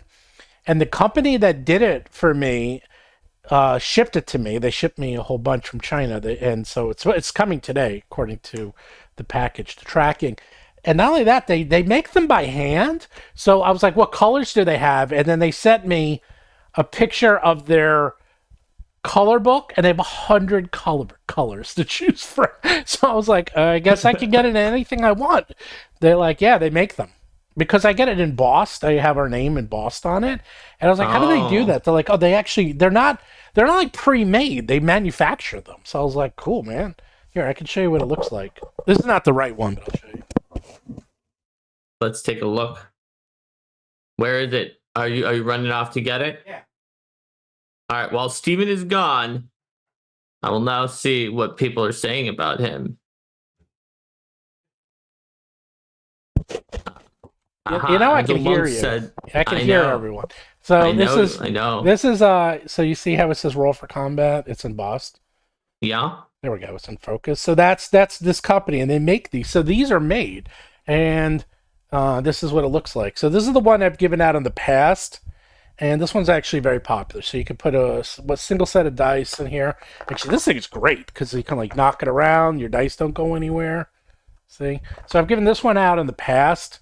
And I almost did. I mean, I can do this one again because I got tons of them. But I wanted to do something different, so they have an octagon one, and I was hoping to have it for the stream. But if you order in the next 72 hours, you'll get it for free. And there you go. So that expensive. means that people, if they've done everything right, could have racked up the Octagon and the Kraken Locket and the the limited edition alternate animated tokens and the one limited edition map, all for free on top of any physical. Yes, it's for free, assuming you were backing the physical, because the $1 is part of your backing for the physical, right? So this Kraken Locket, even is that right? That the $1 is part of the amount that they paid for the physical one? Yeah, it was $1. Yeah, for those Locket, and you can't get it now. Sorry, I know people are going to be, but don't ignore when I say it's not coming back. I'm not kidding. I'm like, it's done. So if you didn't pre-order, I'm sorry, but I gave everyone like 4 months. Yeah, you had 4 months to pre-order this thing. Look, for $1. No one can ever say that you didn't give them enough notices about it. If anything, people sometimes say that you give too much notice and advance notice. I don't think anyone could be like, Steven never told me that I could get the Locket for this Kickstarter. Is there a Mark Locket? I don't know. We'll see. So is it out today? Yeah, it is. If you have a flag near you, basically any game store got the book today. So if you have if you have a game store, go there. They have it, most likely. They might have run out of there. They might run out. Everybody else bought them, but they do have it. They do have it. I've been seeing a lot of game stores posting throughout Facebook and the one near me. Everyone has it today, so. But it's going to sell like Sony Concord. Yeah. You know what? Here's the thing. And I'm not supposed to, I got yelled at for sharing those numbers, because you know how I shared the numbers of sales. Right, but they didn't say anything about that until afterwards. You're talking to the guy who talks to his lawyer every day. I know my rights. I know the law, man. I checked. And there was nothing preventing me from sharing it. I guess they assumed you wouldn't. They happened to be the one who shared it with you. Anybody could have gotten those numbers because it's public. It's like available if you go to this particular place. Yeah, that aggregates it. Exactly. Like I'm like, it's not illegal, and it wasn't against the U law. I wasn't breaking. They weren't happy, but I was like, I wrote to them and said, hey, I understand. I will respect your wishes, but you need to change the rules because it does not say that. And you can't assume people are going to just do what you think they're going to do, you know? And if you want to just have like an unwritten agreement, you also need to tell people about it. Or you can't, and you have to write it down. There's no such thing as an unwritten. That's a thing. Like in baseball, there used to be these this was a big thing in baseball, the unwritten rules. Like if there's a no-hitter, you're not supposed to bunt to break up a no-hitter. It's considered uncouth, but people do it. And then everyone gets really angry at them. And they're like, it's not a rule. It doesn't say anywhere I can't do that. And you know who's big? If you're into football, Bill Belichick. Because in football, there was a ton, and I mean a ton of unwritten rules. And Bill Belichick broke every single one of them, and everyone hated his guts. And he used to say, if it's a rule, they should write it down. And you know what? He's right. It's like, if it's unwritten, then it's not a rule. So, anyhow, it's really kind of funny. I'll tell you, you want to hear something? You'll like this, Mark. All right. So, you're supposed to, it's so gross for football. So, because they make so much money in betting on football, it's like the amount of money they make is billions of dollars in Vegas. And now and now you can bet everywhere. So it's billions and billions. So to set Monopoly Go wishes they had football betting money. Oh God, they make so much money now with football betting, and it used to be just Vegas, but now it's the whole country. But anyhow, to get the lines correct, the lines, what a line is, right? Like the betting line. The betting line. That's where you bet to determine which direction you're going to pay which odds. Yes, it's called the betting line. So the betting line, in other words, 3-1, 5-2, so stuff like that. You need to balance it out, right? So that you can entice enough people to bet for each side. So that no matter who wins, you win. Yes, they want to make it actually. They just want to make it that everyone bets the same on both sides. But to figure it out, every team has to give their injuries for the week. So basically, they play Sunday night football. That's why football's so popular, because they play their games on very specific days. And so it's very easy to get into this rhythm. And that's why I make so much money. So they would put out their injuries on usually like Monday, Tuesday, Wednesday, Thursday. They would put out their injuries of who's injured on the team, and it would help figure out the betting line so people can bet throughout the week for Sunday. Okay? Well, Right. Bill Belichick, they said, well, who's your injuries? And he would say, I'm not going to tell you. Why would I ever tell you that I have injured players? Ever. Like, what? It only gives advantages to my opponent. So, no, I'm not telling you anyone's injured. And the league yelled at him. The league's like, well, you need it because the betting, like the casinos need it. So he goes, okay, everyone's injured. I swear to God, I was like, what a dick move. And it's so genius. Wow. He's like, okay, they're all injured. He's like, I'm not telling you. I'm not telling you. He's like, and he got into so much trouble. So he would, I think he would just make it up. He would just be like, all right. And he would just randomly pick people that are injured. Like, he didn't care. He never, because it's like, unless you make it a freaking rule, I'm not doing it. And so, right. And then what he would do, I see people going crazy. He caved and gave out injury reports like Friday afternoon. But he was not doing it during the week. Like, he basically gave them the bare minimum he was forced to give out. But I do love how he would be like, everyone's injured. It's like, he would just do that all week. I was like, oh God, that's great. That's so good. But there's that's a gaming mentality. What a gamer. So, well, people are angry. Yes, I know he would give it out. And this was years ago. I don't even know what he does now, or I don't know what other teams do now. But who knows? It's like because it's very different. Because like in baseball, because I'm a big baseball fan, they play every single day. So you can't hide injuries. It's impossible to hide injuries because they play every day. So if someone's injured because they're not playing, and they just say, oh, they're hurt, and also there's a huge advantage to put someone on the injury, the IR, as quickly as possible so you can get them off as quickly as possible. So you actually have a big incentive to get people on the injury report in baseball. But in football, there's no incentive at all. So anyhow, I don't know. It's just interesting gamesmanship in all these things. But it looks like Battlezoo Bestiary up. It's up to 62.36. It's going along swimmingly. It's moving along. We are going to have a lot of animated tokens. I tell you, I did a vote of animated tokens, battle maps. I had a couple of other things in there. It's like animated tokens and battle maps blew the other things away. It wasn't even close. 4-1 against the next better option. It wasn't even close. It was like it didn't even matter. It was like the tokens I can understand because no one's doing them except us. They are a pain, and we're getting good at them. And it's interesting. So last year we saved them as WebMs. They're not WebPs. So WebP is a new format of compression. Everyone knows a JPEG. Everyone knows GIFs or GIFs, and PNGs. PNGs are really small, but WebP is like freaking voodoo magic because it's like 3% the size of a PNG and just as much detail, if not better. And it's like, I don't know how they do it.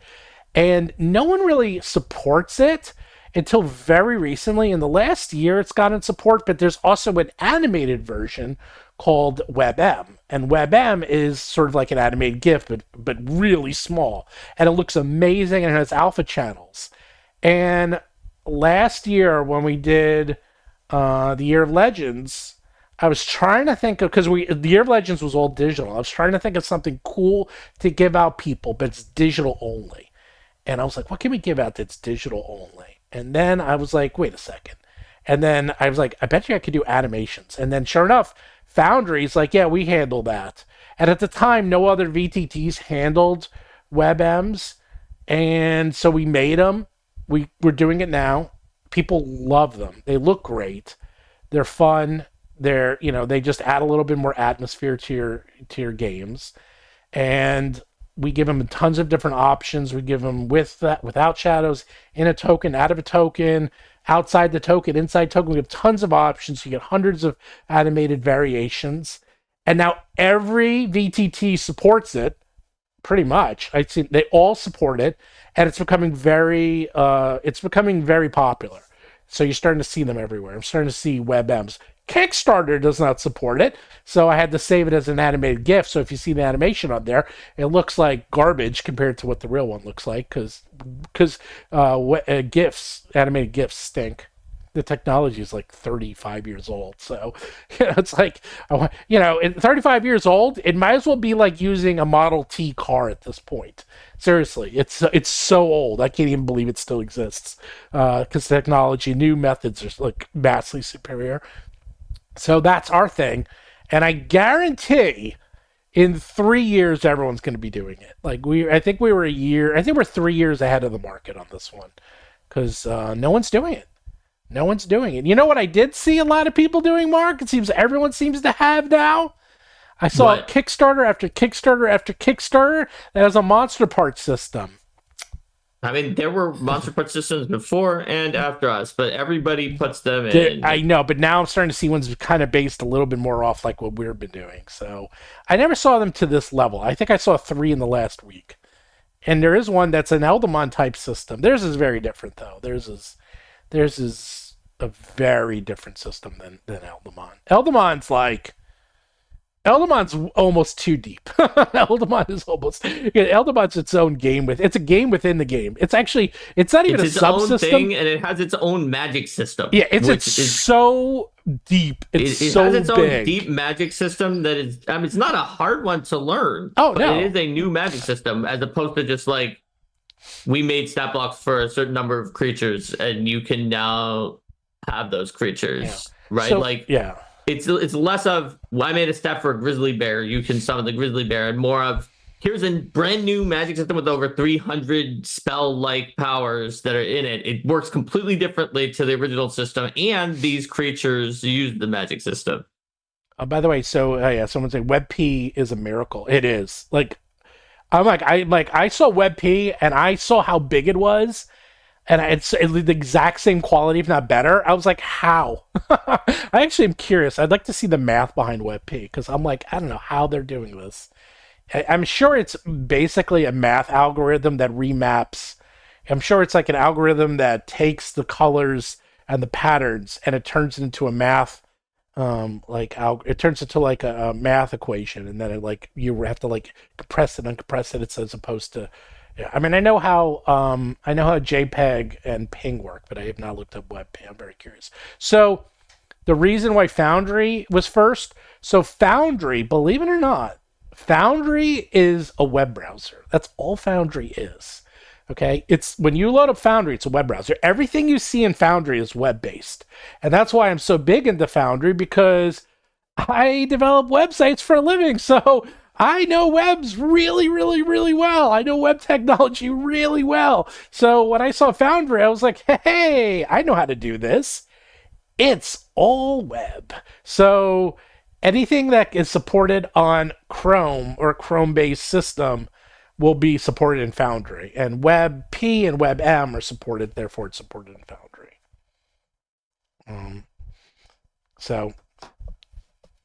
Let's see. Oh, it uses wavelet compression. Now I gotta look that up. I gotta see how that works. But yeah, the monster part system, rock solid. I love the monster part system. I use it in my own games. It's so much fun. What I like about the monster part system is it makes everyone have personalized gear.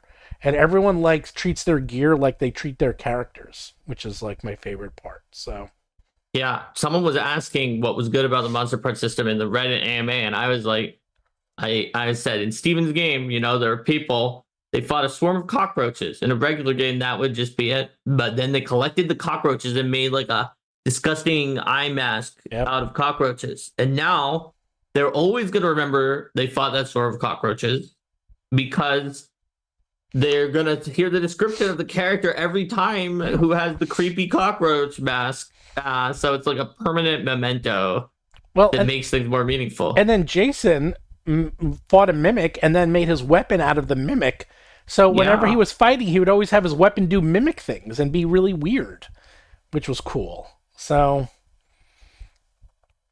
a monster part system for Shadowdark. Maybe. Who knows? Guess maybe we'll talk about that tomorrow with Kelsey when she's on the show live. Yeah, we can see what she thinks. Maybe. You know what? And I played Shadowdark yesterday. Oh, you played for the first time? I played it for the first time. What did you think? Because I read it, but I never got a chance to play. And I had fun playing it. It was very interesting. And I really, really liked that there was a natural one on a wizard spell, and then it rolled a random table for what happened of random mishaps. That was kind of cool. Although, weirdly, the mishap, even though it did damage the enemy too, wound up summoning a creature that also damaged our party more than the enemy did himself. Like the summoned creature from the mishap. So the mishap was actually more dangerous than the actual like spell that he was trying to cast. But yeah, I thought it was fun. We were level 3 in a dungeon for level 6 PCs. We only had 3 people. And so the fighter had 17 hit points. I was the cleric with 13. Our rogue had 4, Steven, 4 hit points. Oh, I know. I've had fighters with 3 in my No, but it was level 3 with 4 hit points. Okay, well that's pathetic. Okay. Level 3 with 4, okay? Yeah. And Stephanie lived. Really? Well, I He know. didn't even go to... Okay, so first of all, she wasn't playing Paranoid, okay? She went out in the front of the party most of the time with 4 hit points. And 2, she didn't even go to 0 except for in the final encounter. Just once. Somehow, with 4 hit points. It was... you have to watch it. It's on the Zipperon Disney Channel. Not to be confused with the Disney Channel, but on YouTube. But... it was pretty wild, and I enjoyed it, so I can talk about that a little bit when we have Kelsey on, so that she hears about when I was playing it too. I mean, she knows about when you were playing because you played with her running it. I know. I played with her. I still have yet to have died. Yeah. Well, I guess neither have I. Yeah. Well, I've actually played a few times. So the way Derek played, I like his way better. So I played the regular way, which is the torch goes out once an hour. Yeah. Which is we had like within a 4-hour session, we had like 20 torches. Well, when we had so many. It was How did you have so many? We just kept finding them. Plus, in we our were 2.5 hour session, well, we only used up, I think 3. No, torches. we didn't use them. We found them. We had found them. No, we had so many torches. It wasn't an issue. When Derek plays, he plays Shadowdark Blitz. Torches only last 10 minutes in real time. Whoa. That was fun. Let me tell you, that was the better. Wait. Actually, I preferred that because first of all, isn't that an issue if you're slow at the combat where like the torches you better pick it up, baby. The torches will just run out before an entire round has even passed. You better go fast. How does that make any sense in the fiction of the world? Well, we always had 2 people constantly run. It's like I light a torch. I guess that's my turn. All right, Steven. No. We always had 2 torches. Like, all right, we had torch goes out. We had 2 torches going. We usually had when there was only we'd have first of all we had sand timers on the table so we knew when the torches were running, and it was getting close. Someone else would light a torch and we'd start another timer. So it never really happened. So if we were in the middle of combat, once the torch went out, and literally the second the torch went out, Derek's like, you get attacked. Like, it was immediate. It was no we light a torch. It was boom, you're attacked immediately. So we learned our lesson, and we never let a torch run out ever again. So we went fast. I was like, I prefer... I've done blitz modes in pretty much all my games. You got to play with people who know what they're doing. I mean, I would definitely never suggest that with new people. I mean, these are all pros and people who knew how to play games. Actually, that's not true. Wait, there was 2 people who've never played, I think, a TTRPG ever before, but they were with a lot of people who did. And Derek was the DM, and I was there, and there was a lot of us who knew what we were doing. So we just moved. We were moving along. Like, we went fast. Like, we went really fast. We were not like... Oh, we search. We're like, there, boom, boom, boom. Do this, do that. Like, we were really going quick. But it made it a lot of fun. Derek, are you still on? I don't think Derek's still on, but it was. He might not be. Yeah, I don't think he is, but it was excellent. Yeah, Blitz in the book they say it's 30 minutes. Yeah, but you obviously he did need the 10. right group to do it with 10 minutes. Well, because Kelsey I was have there when we did friends it. Who would not be able to get it around the table in combat. Now, out of combat, sure. But in combat, I have friends that would not be able to get it all the way around to the same person even one time in 10 minutes if you had 6 people there. Yeah. Derek was too intimidated by your knowledge. No, he wasn't. He wasn't. Although he was not intimidated. He was impressed. I wish he was here because I told you everyone was looking for the famous one is I've said the story before. We killed a snake. There's like 8 of us. Everyone's looking for loot. No one finds loot. They're going crazy. I look at Derek. I cut open the snake, and he's got this big shit-eating grin because he knows I know I'm like, I know what's gonna do. He knows what I'm gonna do. I'm like, I cut open the snake. He goes, you find the loot. I'm like, of course the loot's in the snake. Like that's like D&D 101, you know. I'm like, but again, when you play with new people, it's new to them, you know. So, and in Shadowdark, loot is experience. So I found 400 pieces of gold, which is 4 experience points. Actually, I leveled up to level 3 in the first session, from level 1 to level 3, because I was finding so much loot. I leveled up from level 1 to level 3 because the GM leveled us all up from level 1 to level 3 at the beginning of the session. Oh no, we started at level 1. Level 6 dungeon. We were still under leveled. Yeah, right. If you we made it, we survived, but we also just let the BBEG leave the dungeon because it was trying to leave, and we were like, we can't beat this thing. It can just go. It's funny though because these people we were playing with were so nice. They're like, oh, I look here, I look there, I look there. My guys, they're like, I smash every single piece of, like they break everything. They're breaking down the wall. It's not like we're gonna find that loot. Like if they do what's called Greyhawking. They used to literally bring bags of holding and just take the entire dungeon and put it in the bag and then pull it. They would sell everything. Like if it wasn't nailed down, and even if it was nailed down. A bunch of stuff too. Yeah. For sure. There was that thing that was like an enemy skeleton, but it was just like... they didn't care. It hadn't come to life yet, and so one of the players was just like, I want to take the bones of this skeleton and bring it out. And so, we grabbed pretty much everything. Yeah, no, it was the same thing. It was like... Oh, your loot was snake guts. No, actually, it was 400 gold pieces. Do I have a sample animated icon and map to test them out to use? So the maps are all JPEGs, and the animated tokens are WebMs. Maps, they're going to work. I mean, a map it's a JPEG, okay? And you can save it as anything, so you can open it, and they're high res.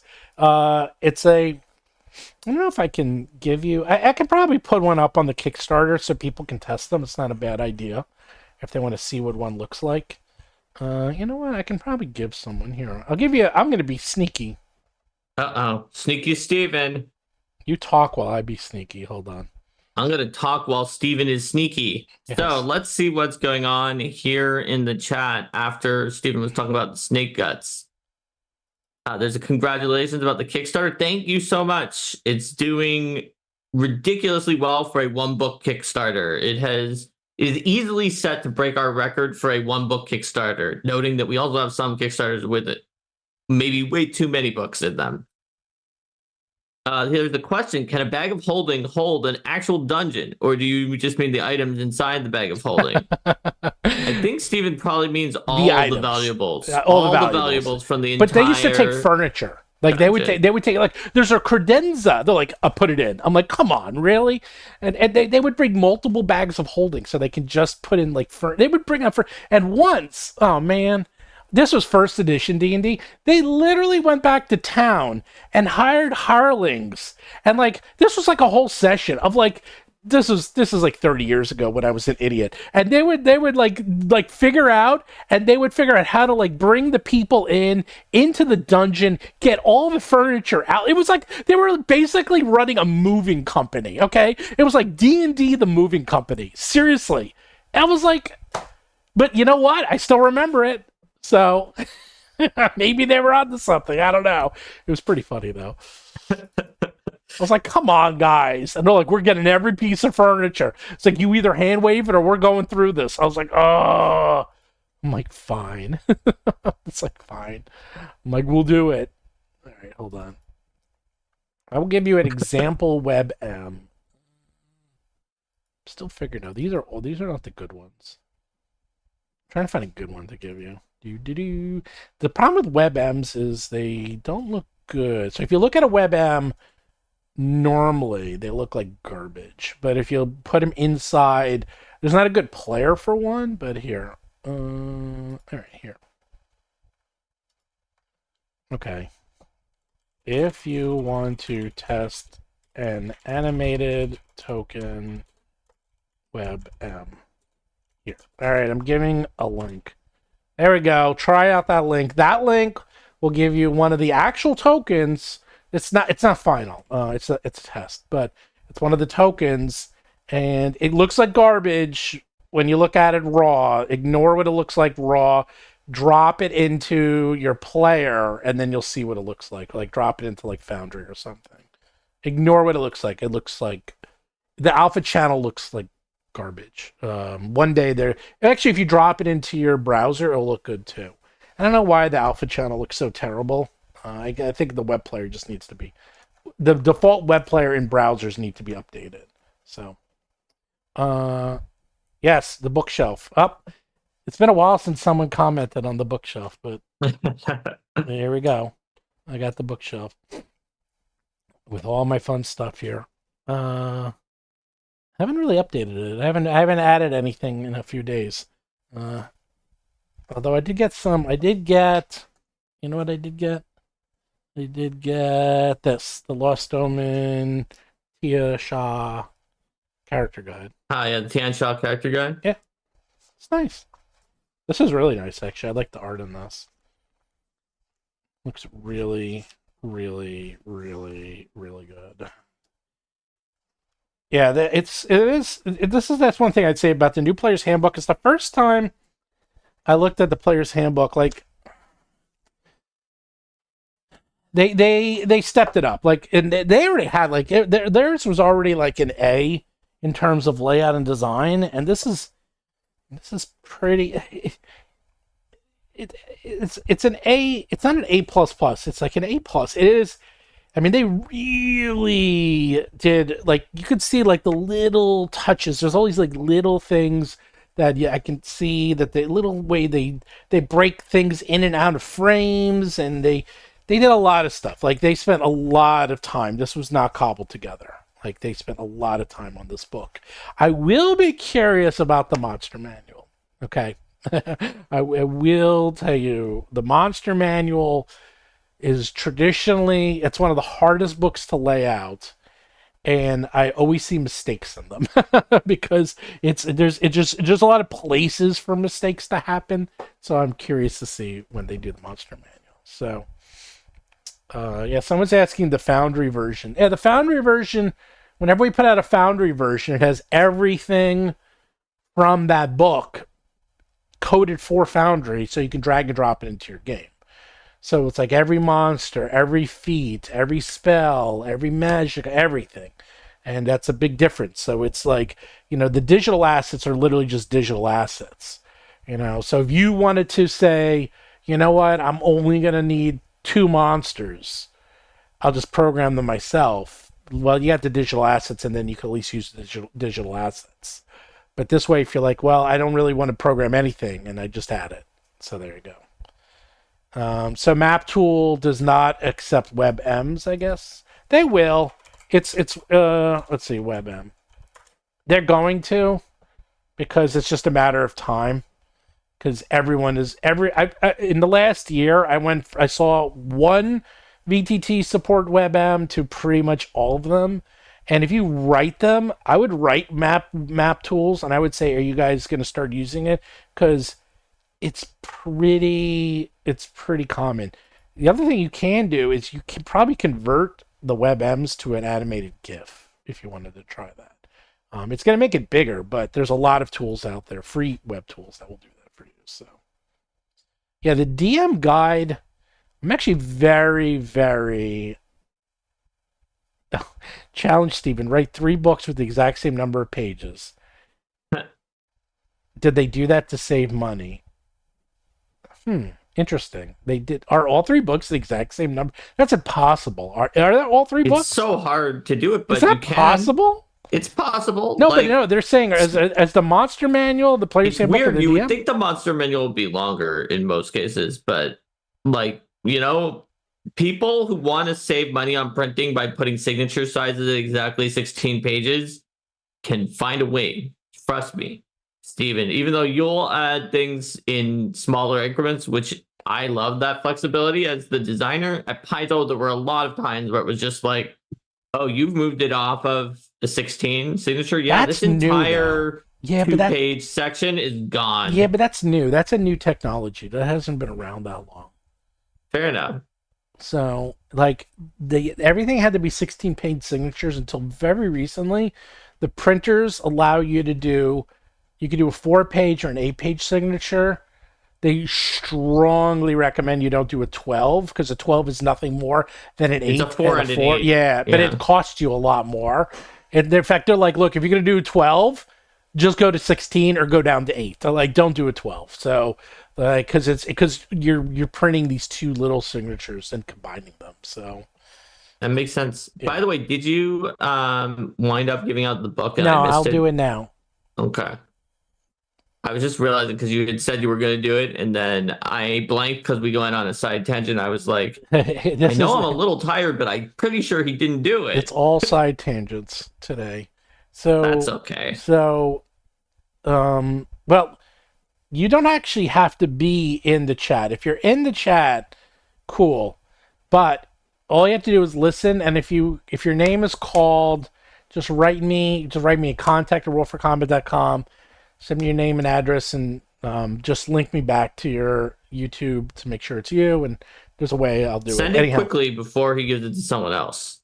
Well, that happen? Well, no. That tomorrow I'm going to do it live. Today's not live. No, today's not live. Today's not live. Tomorrow's live. Oh, today is the one that from last time. I randomly chose a comment of someone who said what they wanted the book, and it's wow.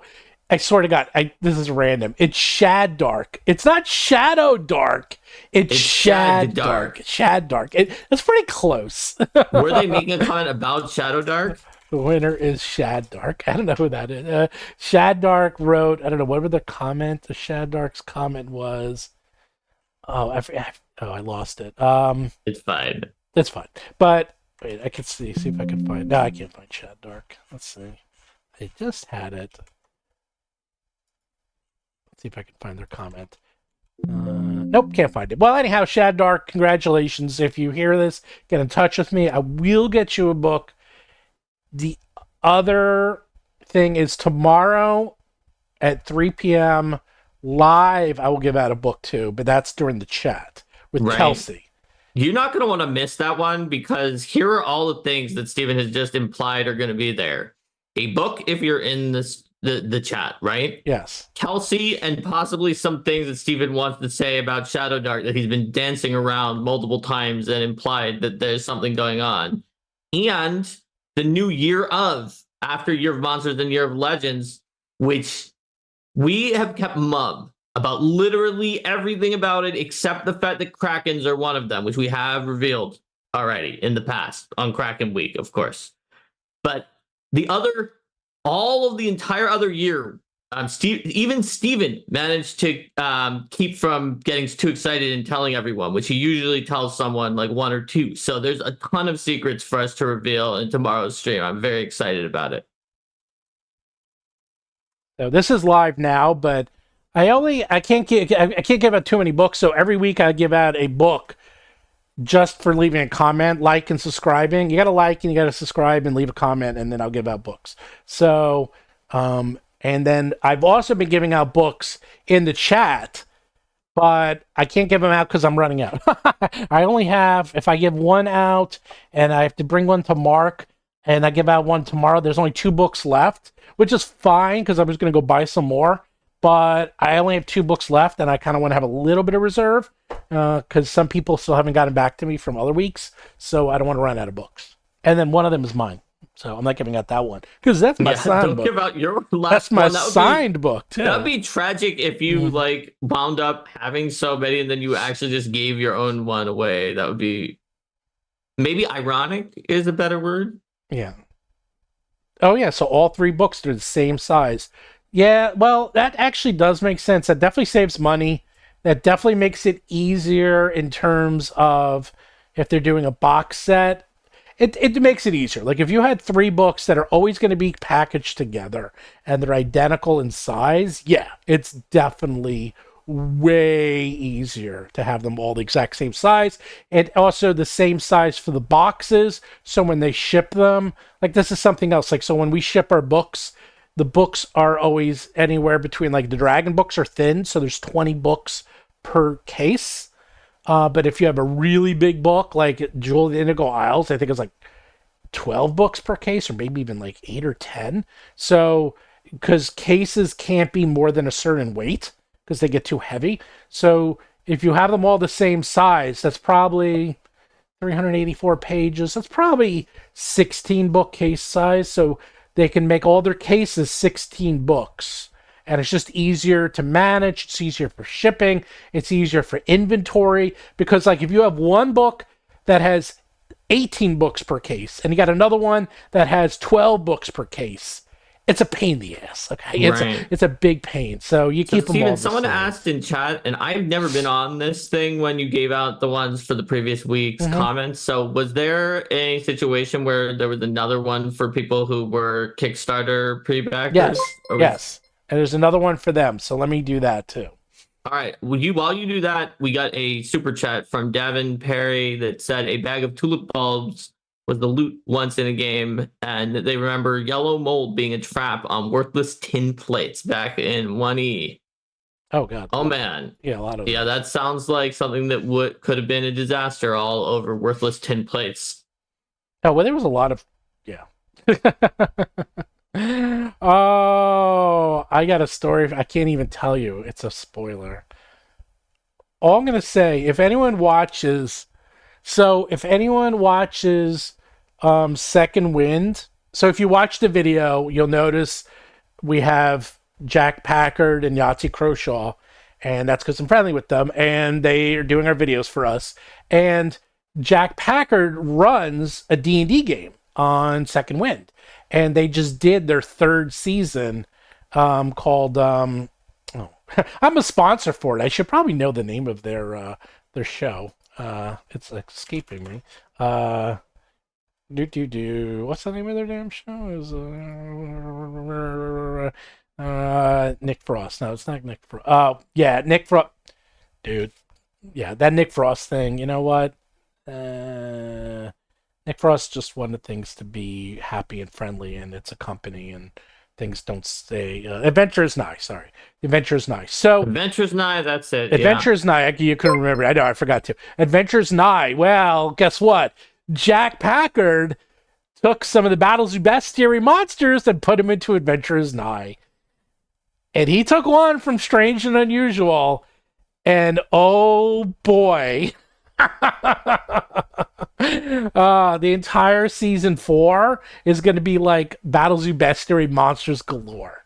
So if you like Adventures Nigh and you like Battlezoo Bestiary, Jack Packard loved the monsters that he's put into his game. So you're going to get to see them. So how about that for pretty cool?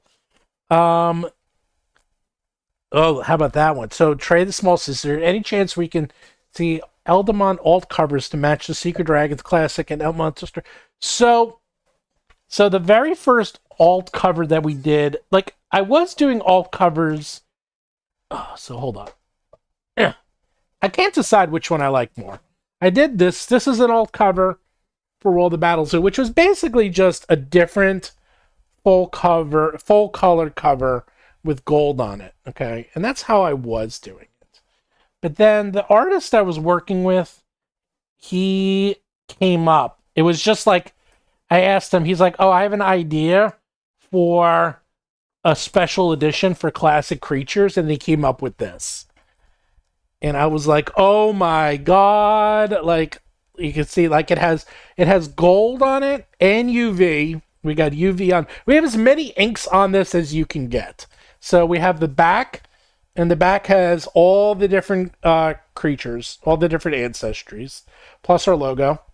And you can see that it's got the thing on the side, and then on the front it's got the mimic. And so all of our books now look like this, our special editions. So also I like the black, and then it actually looks pretty cool on the side. So I've been making them all look like this now because it really stands out in person too, because you have the UV and the gold trim, and it's just impressive. It's like, damn, when you see this thing.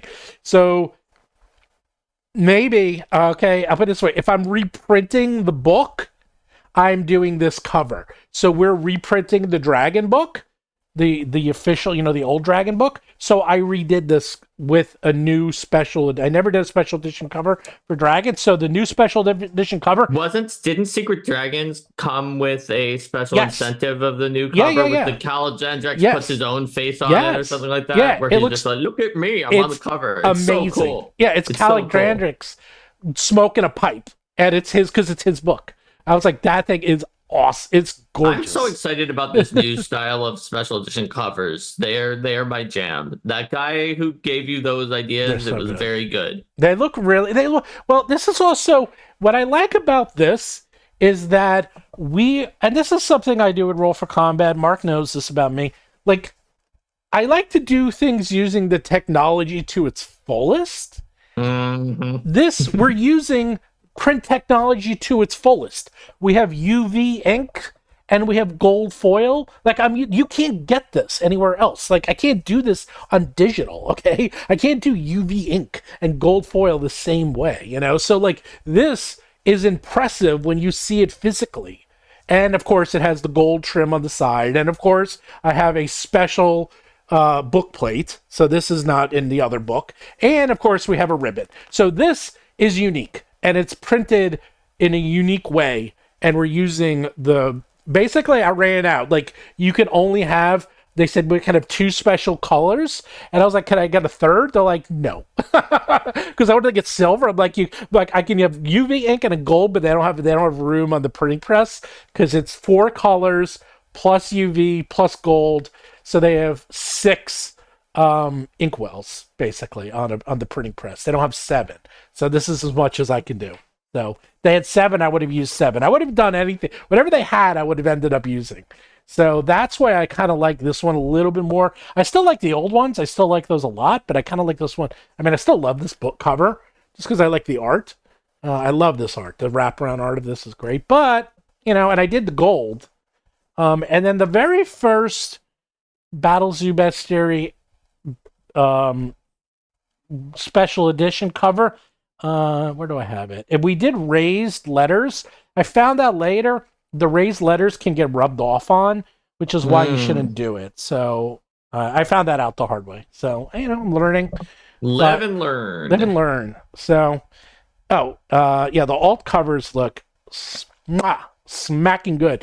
It's so good. They don't really sell that well after the Kickstarter, so I don't order that many extra right now, and I don't know what to do because, I still have not a lot. I have some alt covers for the other books, so if we do another Eldamon Kickstarter, which we probably will, because there's 7 more to do, and Mark needs more work to do because he has to finish the other 7. How hard will that be, Mark? Because you don't have to rewrite. You don't have to design entire new classes. It's pretty. It's pretty challenging. If you're talking about like that idea for a third Eldamon project, there's a lot going on in there, right? I'm talking about the second Eldamon project. No, but the second one does not have the 7 elements. The 7 elements I'm talking about the third one. we talked about the 7, the book, which will have 7 elements because we want to finish them up. No, the 7 elements are in the third product. Okay, we can the talk third about project. this offline because we have a project schedule. No, I'm talking about the third one. Yeah, you are talking about the third one. I think it's going to be pretty extensive, and there are some potential for new classes that I think we should probably include. Oh my god! The 7 elements are, we even I discussed didn't know about this. No, you do. You know probably, about it. I probably did. I have the just receipts forgot. to when we talked about it. Yeah, I just forgot because I've been very. You just busy. forgot, but they're very cool. I think people will like them. The elements are great, and we will want to do other types of expansions in there, so it's still going to be pretty intense. It's not as intense as having to create the entire system, and the playtesting should be somewhat lighter now that we know what an element looks like, but still a pretty heavy lift. That's part of the reason why the second product, which gives another thing people were desperately asking for, makes sense to do first, so that we can make sure to see how things are going. I got it. With Eldamon. That makes sense. Well, I tell you, I mean, the dragons are taking up time, but man, that fairy dragon book, damn, that came out good. It came out so good. It's so nice. I mean, I made it. I'm like, damn, this book came out well. I mean, it turns out that Jessica Catalan and Hannah from Feywild Fiend really can write. Yeah. So, but I just like how it came. You know what? As I said, it's like the connective tissue for this book was just, it hit it. Like, it hit it on mark, because it's a travelogue, and then interspersed between the travelogue is the stats.